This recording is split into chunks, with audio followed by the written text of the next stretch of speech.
March is Colorectal Cancer Awareness Month, and according to the Colorectal Cancer Alliance, more than 151,000 people will be diagnosed with the disease this year, and more than 52,000 will die from it.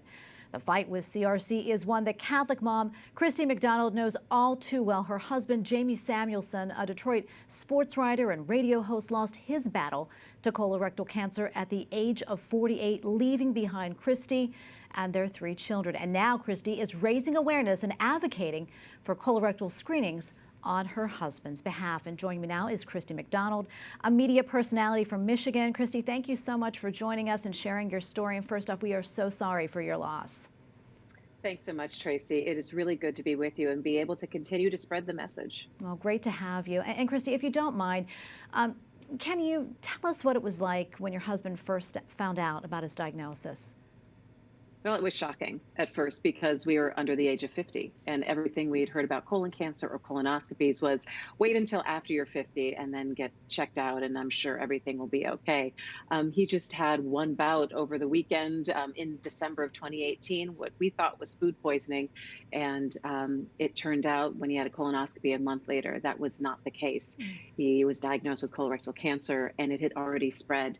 And what was so unbelievable, the more and more we started to learn about colorectal cancer, is that when younger people are getting it, because it's not on our radar, it's already at these advanced stages. So when we found out he had cancer, our whole world changed, and everything, all the plans that you make and the things that you think you'll be able to do in your life, all of a sudden stops, and you have to reevaluate.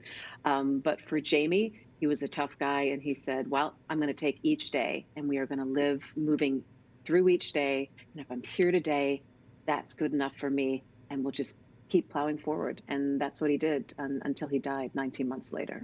Christy, can you talk about, I know it must have been such a really hard time for you and the kids. Can you talk about how your faith helped to get you through it all? Yeah, I was raised Catholic and go to church, and brought my children into the church as well. And I used to sing in my church choir, and faith is very important to us. But I think every Catholic out there can understand that when something like this happens, your faith is shaken and you have questions. You say, why? Why us? How did this happen? And at the same time that you ask those questions, you also say to God, walk with me. Be with me, because that's sometimes all that you can just say is, I'm going to give it up to God today. So we leaned on our community, and we prayed, and, we lost Jamie, but my kids and I, we still remain steadfast in that there's faith and that there's hope and there's love in the world. And even when something like this happens to your family, the fact that we have that net and that community and our faith is what helps walk us through what is really a difficult journey still every day. Even though he's been gone a year and a half, grief doesn't end. It just changes. And we navigate that every day. Yeah, and you're taking this and you're doing something positive with it, with your advocacy. I understand that you have a social media series that's up this month to continue that work. Tell us a little bit more about that. Yeah, Tracy, I'm a journalist just like you, and we know the power of information, and we know the power of knowledge. And I was thinking this year, what could we do to really mark Colorectal Cancer Awareness Month? And I thought doing a series of interviews that I could put on social media, so we hear from patients. We also hear from doctors about getting a colonoscopy, because they did lower the age to 45 this year. So it's very important to get that word out. We also talk to people who work with advocacy groups, that when people do have colon cancer and their caregivers, where do they turn? What kind of support do they get?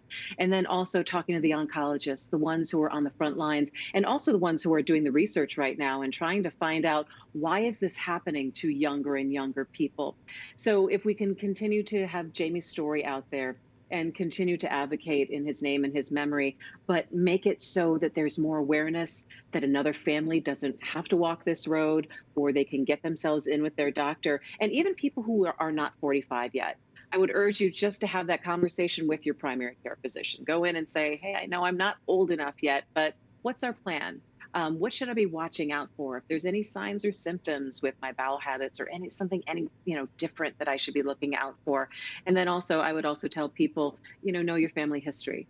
Talk to your family members. If there is a family history of any kind of cancer, it's always good to know that, and just arm yourself with as much information as possible. I know that if the screening age were 45, I know Jamie would have gone right in there because he was that kind of guy. We really appreciated our health and we didn't take it for granted. So if we can spread that awareness now, and I can put that out there on my social media, my YouTube page, and if one person hears it, they pass it along to 2 other people, I think we can really start to make a difference in things. Absolutely. And Christy, we have probably about 30 seconds left. So quickly, if you don't mind, tell us where people can find you on social media, and also any final thoughts. Please find me on Facebook at Christy McDonald, also on Twitter at Christy TV, and Christy McD on Instagram, also Christy McDonald on YouTube. You can find all the information there. I would have to say, the support that we get from people, if there are people grieving in your life, scoop them up and support them. Also value your health every day that you wake up and you're able to step forward, value that and move forward, and always faith. There's always faith in this world, no matter how tough the road gets. And that's what we lean on every day. Well, Christy, thank you so much for taking the time to speak with us, and God bless you. We're praying for you and your family. Thanks, Tracy. We'll take the prayers.